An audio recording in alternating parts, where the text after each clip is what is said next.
Students, आज हम जिस विषय पर बात करेंगे वो है वाणिज्यवाद, मर्केंटिलिज्म, जिसके अंतर्गत हम देखेंगे वाणिज्यवाद की उत्पत्ति, वाणिज्यवाद के प्रमुख विचार, यूरोपीय राज्यों में वाणिज्यवाद का अनुसरण और वाणिज्यवाद की अस्वीकृति। इस वीडियो को एंड तक ज़रूर देखें, लाइक और शेयर करें, चैनल को सब्सक्राइब करना ना भूलें। चलिए वीडियो स्टार्ट करते हैं। वाणिज्यवाद की उत्पत्ति नए व्यापार मार्गों और समुद्र पारीय साम्राज्यों की खोज के परिणाम स्वरूप 15वीं सदी के अंत से व्यापार की मात्रा बढ़ने लगी। इसके साथ ही अंतर्राष्ट्रीय परिवहन का विस्तार हुआ। व्यापारियों और निर्माताओं के कार्यों से पश्चिमी यूरोपीय समाज का चेहरा धीरे धीरे बदलने लगा। नई वस्तुएं आईं और विनिर्माण कार्य होने लगा। ब्रिटेन, फ्रांस और नीदरलैंड्स जैसे उभरते राज्यों ने आर्थिक विचारों और राज्य की नीतियों को एक साथ लाने की कोशिश की। राज्य की आर्थिक ताकत बढ़ाने संबंधी आर्थिक विचारों और नीतियों के मिश्रण को वाणिज्यवाद कहा गया। वाणिज्यवाद की व्याख्या यदि हम संक्षेप में करें तो हम देखेंगे कि वाणिज्यवाद में कोशिश ये की जाती थी कि बैलेंस ऑफ ट्रेड हमारे फेवर में हो। वाणिज्यवाद एक आर्थिक सिद्धांत है। इसमें एक को जितना फ़ायदा होता है उतना ही दूसरे को नुकसान होता है। इसके अंतर्गत आयात में कमी करके निर्यात में वृद्धि की गई और कोशिश ये की गई कि बुलियन की मात्रा को ज़्यादा से ज़्यादा लाया जाए। हेनरी चांड्रे ने लिखा कि जितने वाणिज्यवादी हैं उतना ही वाणिज्यवाद है। परिभाषाओं में विविधता के बावजूद वाणिज्यवाद शब्द का उपयोग आमतौर पर आर्थिक राष्ट्रवाद की उन नीतियों का उल्लेख करने के लिए किया जाता है जिनका अनुसरण आधुनिक यूरोप के उदीयमान कर रहे थे। वाणिज्यवाद की अनेक परिभाषाएं दी गई हैं। ऑक्सफोर्ड इंग्लिश डिक्शनरी के अनुसार वाणिज्यवाद आर्थिक सिद्धांत और विधायी नीति की प्रणाली था। यह इस सिद्धांत पर आधारित था कि मुद्रा ही धन है। वाणिज्यवाद व्यवस्था की दो अलग अलग व्याख्याएं हैं। पहली व्याख्या पुराशास्त्रीय अर्थशास्त्रियों की है। ये मुख्य रूप से आर्थिक मूल्यांकन पर आधारित है। वे आमतौर पर वाणिज्यवाद के सिद्धांतों की आलोचना करते हैं। तो वहीं दूसरी ओर जर्मन के अर्थशास्त्रियों ने दूसरी व्याख्या प्रस्तुत की है। उन्होंने इसे राज्य सत्ता की दिशा में मोड़ा और इसे मंजूरी भी दी है। पुराशास्त्रीय राजनीतिक अर्थशास्त्रियों में एक प्रख्यात लेखक एडम स्मिथ हैं। इस ब्रिटिश अर्थशास्त्री ने 1776 में प्रकाशित अपनी प्रसिद्ध पुस्तक वेल्थ ऑफ नेशंस में वाणिज्यवाद यानी कि वाणिज्य व्यवस्था शब्द गढ़ा। जर्मनी के गुस्ताव स्मॉलर और स्वीडन के एली हेक्सकर भी इस शब्द का इस्तेमाल करते थे। हेक्सकर ने मर्केंटाइलिज्म नामक पुस्तक के 2 खंड लिखे। यह 1931 में प्रकाशित हुई। इन सभी लेखकों ने इस पद का उपयोग सरकार की आर्थिक नीति, जो विचारों के एक समुच्चय पर आधारित होती थी, का वर्णन करने के लिए किया है। यहाँ व्यवस्था शब्द का अभिप्राय यह था कि इन विचारों को कई राज्य मोटे तौर पर एक ही समय पर अनुसरण कर रहे थे। जहां एडम स्मिथ और हेक्सकर ने अपनी पुस्तकों में वाणिज्यवादी नीतियों की घोर आलोचना की, वहीं स्मॉलर ने इस व्यवस्था की बहुत प्रशंसा की। स्मॉलर के लिए वाणिज्य व्यवस्था का अभिप्राय राजनीतिक संस्थाओं और राष्ट्रीय संपदा व शक्ति के बीच संबंध से था। उनके अनुसार राजनीतिक और आर्थिक हित साथ साथ चलते हैं। 16वीं सदी के वाणिज्यवाद ने शहरों की छोटी आर्थिक इकाइयों या व्यापारिक संघों की पुरानी अवधारणा को पूरे राज्य के स्तर पर बदल दिया। ये परिवर्तन संपूर्ण नहीं था, लेकिन इस बात का स्पष्ट संकेत था कि विचार को प्रशासकों और यूरोप के नए राज्यों की सरकार ने आर्थिक मामलों पर अपने विचारों में कुछ तालमेल स्थापित किया है। व्यापार के विस्तार और सामंती राज्यों के राजस्व में कमी, केंद्रित राजतंत्रों और अपेक्षाकृत अधिक बड़े और विलासितापूर्ण दरबारों के अभ्युदय से उदीयमान राज्यों को व्यापार के महत्व का एहसास हुआ, जिससे राज्य की संपत्ति के लिए नतीजतन आर्थिक और राजनीतिक मामलों में सरकार का हस्तक्षेप बढ़ता गया। ये सभी वाणिज्यवादी विचारों की मुख्य विशेषता बन गई। वाणिज्यवादी विचारों के सफल होने के लिए व्यापार और वाणिज्य का एक उचित विकास होना आवश्यक था। इसीलिए कहा जा सकता है कि वाणिज्यवादी नीतियाँ उन राज्यों में अपनाई जा सकीं जहाँ की सरकार मजबूत थी और व्यापार सुविकसित थे। 14वीं सदी में कस्टील ने अनाज और पशुधन के निर्यात पर रोक लगा दी। फ्रांस ने 1305 और 1307 में अनाज के निर्यात पर प्रतिबंध लगा दिया। अरागन ने नौ परिवहन कानून विदेशी व्यापार को नियंत्रित करने के लिए बनाए। वहीं इंग्लैंड ने 1355 में लोहे के आयात पर प्रतिबंध लगाती है। ब्रोदेल के अनुसार पुराशास्त्रीय वाणिज्यवाद के प्रमुख निर्णयों के बारे में नया कुछ भी नहीं था। वाणिज्यवाद के प्रमुख विचार। वाणिज्यवाद विचारों में राज्य की अर्थव्यवस्था को सरकार द्वारा प्रोत्साहन दिए जाने, निरीक्षण किए जाने और संरक्षण दिए जाने पर बल दिया जाता था। ये राज्य की शक्ति और राष्ट्रीय सरकार की क्षमता बढ़ाने का प्रयास था। वाणिज्यवादी के अनुसार एक राज्य की शक्ति इसके पास उपलब्ध वास्तविक और परिकलनीय धन पर निर्भर करती है, जिसे सोने और चांदी जैसे बहुमूल्य धातुओं में ही व्यक्त किया जा सकता है। उन्होंने औद्योगिक वाणिज्य को विनियमित करने की कोशिश की, कर निर्धारण को नियंत्रित किया और आर्थिक नियम बनाए जो पहले शहर, प्रांत, सामंत या चर्च द्वारा किए जाते थे। यूँ तो ये सत्ता का प्रशासन के निचले स्तर का राज्य स्तर पर हस्तांतरण था। इसके लिए धन के सभी स्रोतों पर नियंत्रण अपेक्षित था। वाणिज्यवादी व्यापारियों और विनिर्माताओं को विदेशी प्रतिस्पर्धा से बचाना चाहते थे। व्यापारी भी राज्य का समर्थन करते थे। राज्य कभी कभी उनकी गतिविधियों को रोकता या बाधित करता था। प्रत्येक वाणिज्यवादी राज्य का वाणिज्यवाद का अपना मार्का था। पुर्तगाली वाणिज्यवाद मसाला व्यापार पर आधारित था। स्पेनिश वाणिज्यवाद मसाला व्यापार से जुड़ा था। डच नौ परिवहन और कार्गो व्यापार पर निर्भर थे। इंग्लैंड का ध्यान विनिर्माण और औपनिवेशिक नियंत्रण पर केंद्रित था, तो फ्रांसीसी अपने उद्योग, वाणिज्य, उपनिवेश और नौसेना पर अधिक ध्यान देते थे। वहीं बहुमूल्य धातुवाद बुलियन को अधिक महत्व देना। बुलियन जो थी वो बुलियन एक बहुत अधिक कीमती धातु होती थी, जो बहुत महंगी थी। यूरोपीय वाणिज्यवाद का सबसे महत्वपूर्ण सूत्र था। नए प्रदेशों की खोज से सोने चांदी का महत्व काफी बढ़ गया था। नई दुनिया पर जीत के बाद ज्यों ही स्पेनिश साम्राज्य का यूरोप में विस्तार हुआ और 16वीं सदी में ये गौरव के शिखर पर पहुंच गया।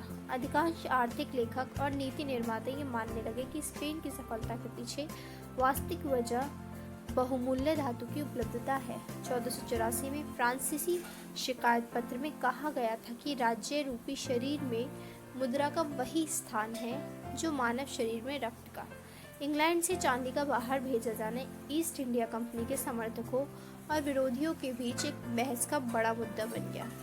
एक और महत्वपूर्ण विचार जिस पर वाणिज्यवादी राज्य बहुत जोर देते थे वे व्यापार संतुलन था। ये अनेक लेखकों का महत्वपूर्ण विषय बन गया। सोना और चांदी वाणिज्यवादियों के लिए प्रमुख धन थे, इसलिए यूरोपीय राज्यों ने निर्यात आयात पर नियंत्रण कर इसे अपने प्रदेशों में ही रखने की कोशिश की।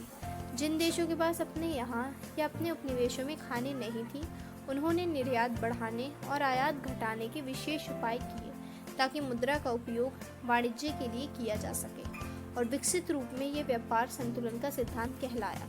इसके अनुसार आयात से ज़्यादा निर्यात करके ही कोई राज्य धन और ताकत जमा कर सकता है।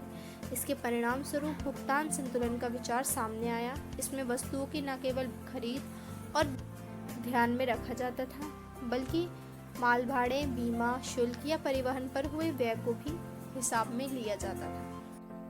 यूरोपीय राज्यों में वाणिज्यवाद का अनुसरण। वाणिज्यवादी विचारों में खान, विनिर्माण और उद्योग पर सभी राज्यों में जोर दिया जाता था। आत्मनिर्भरता हासिल करने के लिए प्रत्येक राष्ट्र द्वारा नीतियां बनाई जा रही थी। वे जरूरत की सभी चीजों का उत्पादन कर रहे थे और निर्यात के लिए इनका अधिशेष भी रखते थे। यह माना जाता था कि आत्मनिर्भर होने के लिए एक देश को हर प्रकार की वस्तुओं का उत्पादन करना चाहिए, इसे अपने उद्योगों को प्रोत्साहित करना और संरक्षण देना चाहिए, रियायतें देकर नए उद्योग प्रारंभ करवाना चाहिए, और जो उसके उद्देश्य में योगदान देते हैं उन्हें अनुग्रह प्रदान करना चाहिए। औद्योगिक कौशल प्राप्त विदेशियों को प्रोत्साहन दिया जाना चाहिए। यदि हम इसकी बात संक्षेप में करें तो हम देखेंगे कि वाणिज्यवादी विचारों में खान, विनिर्माण और उद्योग पर सभी राज्यों ने जोर दिया जाता था। आत्मनिर्भरता हासिल करने के लिए प्रत्येक राष्ट्र अपनी नीतियां बना रहा था और यह माना जाता था कि आत्मनिर्भर होने के लिए एक देश को हर प्रकार की वस्तुओं का उत्पादन करना चाहिए। औद्योगिक कौशल प्राप्त विदेशियों को प्रोत्साहन दिया जाना चाहिए, जैसा कि हॉलैंड में हुआ था, जहां कुशल कारीगर विभिन्न क्षेत्रों में आकर बसने के लिए आमंत्रित किए गए थे। कृषि को प्रमुख रूप से उद्योगों के लिए कच्चे माल के उत्पादन के लिए प्रोत्साहन दिया गया, जैसे ऊन, फ्लैक्स, रेशम या सन। वाणिज्यवादी उपनिवेशों की भूमिका पर भी बहुत जोर देते थे। दरअसल वाणिज्यवाद काफी हद तक औपनिवेशिक साम्राज्य के उभरने के परिणाम स्वरूप ही विकसित हुआ। वाणिज्यवादी उपनिवेश कई कारणों से महत्वपूर्ण थे। ये साम्राज्यवादी देश के विनिर्मित उत्पादों के लिए बाजार का काम करते थे और कच्चे माल मुहैया कराते थे। उपनिवेश रोजगार का स्रोत भी बन गए। इनसे उन देशों की प्रतिष्ठा भी बढ़ी। इसलिए हम देखते हैं कि 16वीं सदी के समय से बहुत सारे यूरोपीय देश नए भूभागों में पहुंचकर अपने उपनिवेश बनाने की लगातार कोशिश कर रहे थे। प्रत्येक राज्य अपनी आर्थिक शक्ति और जरूरत के हिसाब से वाणिज्यवादी नीति का अनुसरण करता था। वाणिज्यवाद के प्रभावी रूप से इस्तेमाल का आरंभ खास तौर पर वेनेसिया और जेनेवा के वाणिज्यवादी विचारों का प्रयोग भारतीय राज्यों के मामलों में देखा जा सकता है। वेनेसियंस ने पूर्वी व्यापार पर अपना जबरदस्त नियंत्रण स्थापित कर लिया था। यह व्यापार भूमार्ग के जरिए किया जाता था। वेनिस की सरकार के भूमध्य सागर से होकर जाने वाली विलासिता की वस्तुओं पर सख्त पाबंदी लगा दी। विदेशी व्यापारियों को राज्य के अंदर व्यापार में हिस्सा लेने की इजाज़त नहीं थी। व्यापार पर एक राज्य का अधिकार था। वेनेसियंस ने छोटे छोटे जहाज़ों का विशाल बेड़ा तैयार किया। कोई भी यूरोपीय ताकत उनके वर्चस्व को चुनौती नहीं दे सकती थी। जैसे कि हमने यहाँ पे बात की कि प्रत्येक राज्य अपनी आर्थिक शक्ति और ज़रूरत के हिसाब से वाणिज्यवादी नीति का अनुसरण करता था। वाणिज्यवाद के प्रभावी रूप से इस्तेमाल का आरंभ खास तौर पर वेनेसिया और जेनेवा के वाणिज्यवादी विचारों का प्रयोग भारतीय राज्यों के मामलों में देखा जा सकता है। वेनेसियंस ने छोटे छोटे जहाज़ों का विशाल बेड़ा तैयार किया था। कोई भी यूरोपीय ताकत उनके वर्चस्व को चुनौती नहीं दे सकती थी। हालांकि 15वीं सदी के अंत में समुद्र में पुर्तगाली गतिविधियों के बढ़ने और व्यापार के लिए नए क्षेत्रों की खोज के फलस्वरूप वेनेसियन ताकत धूमिल हो गई।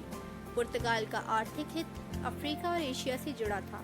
शाही देखरेख में पुर्तगालियों ने समुद्री रास्तों की खोज की थी और पूरब के साथ नए व्यापार मार्गों की शुरुआत की थी। व्यापार शाही जहाज़ों के द्वारा या व्यापारियों द्वारा किए जाते थे। इन्हें राजा द्वारा लाइसेंस दिए जाते थे। समुद्री मार्ग के जरिए नए मसाला व्यापार पर शाही एकाधिकार हो गया। इसकी देखरेख शाही अधिकारियों के हाथ में थी। काली मिर्च के व्यापार पर राजा का सख्त नियंत्रण था। इस एकाधिकार के कारण राजा बहुत कम कीमत पर काली मिर्च खरीदते थे और पुर्तगाल के बाहर के व्यापारियों को भारी कीमत पर बेचते थे। पुर्तगाल की आरंभिक सफलता से अन्य शक्तियों के लिए भी रास्ता खुल गया। रिचर्ड एस डेन के अनुसार 16वीं सदी का स्पेनिश साम्राज्य पहला महान वाणिज्यवादी राज्य भी था। यह अंतिम महान कैथोलिक राज्य भी था। स्पेन में कुछ वाणिज्यवादी प्रवृत्तियां 13वीं सदी में ही देखी जा सकती थी। वहां के शासक अल्फोमा दशम ने 1268 में सोना और चांदी के निर्यात पर प्रतिबंध लगा दिया था। 1471 के एक कानून के अनुसार देश से बाहर बहुमूल्य धातु या सिक्का भेजने वाले व्यक्ति को मृत्युदंड दिया जा सकता था। 16वीं सदी के आरंभ में मुद्रा के अवैध निर्यात को रोकने के लिए राज्य द्वारा और अनेक विनियम जारी किए गए। हालांकि इन वैधानिक उपायों के बावजूद स्पेन का राज्य वित्तीय रूप से कमजोर बना रहा और उसे ऊंचे ब्याज दर पर बाहर से उधार लेना पड़ा। नतीजतन देश से मुद्रा का प्रवाह और बढ़ा। 1390 में कस्तील ने शराब के आयात पर प्रतिबंध लगा दिया। अमेरिकी उपनिवेशों पर अपना एकाधिकार बनाए रखने के लिए सख्त वाणिज्यवादी नियम अपनाए। औपनिवेशिक व्यापार के संरक्षण और एकाधिकार के दोहरे उद्देश्यों के कारण और राज्य के इस निर्णय के परिणाम स्वरूप बहुमूल्य धातु सीधे स्पेन पहुंचे। अनेक प्रतिबंधकारी नीतियां और सख्त नियंत्रण प्रणाली बनाई गई है। शराब, सिरका, गोश्त और तेल जैसी वस्तुओं पर उत्पाद शुल्क लिए जाते थे। आमतौर पर तर्क दिया जाता है कि इन प्रतिबंधों का स्पेन के आर्थिक विकास पर प्रतिकूल प्रभाव पड़ा और व्यापारियों के हाथों में पूंजी संचय नहीं हो सका। इसने स्पेन को विदेशी आपूर्ति पर निर्भर बना दिया। वाणिज्यवाद की अस्वीकृति 18वीं सदी तक आते आते लोग वाणिज्यवाद के विचारों को अस्वीकार करने लगे थे। अनेक विद्वानों और लेखकों ने नीतियों के बारे में शंका व्यक्त करना शुरू कर दिया था। तब से वाणिज्यवादी प्रणाली के इतिहास लेखन में इसकी कटु आलोचना देखने को मिली है। वहीं कुछ विद्वानों ने वाणिज्यिक पूंजीवाद के विशेष उत्पाद के रूप में वाणिज्यवादी विचारों की प्रशंसा भी की है। इस पूरी अवधि के दौरान दो विरोधी समूह थे। एक जो मुक्त व्यापार की वकालत करते थे, दूसरे वे जो एकाधिकारिक संस्थाओं के पक्के समर्थक थे। बहुमूल्य धातु के समर्थकों ने ईस्ट इंडिया कंपनी के निर्माण की कड़ी आलोचना की।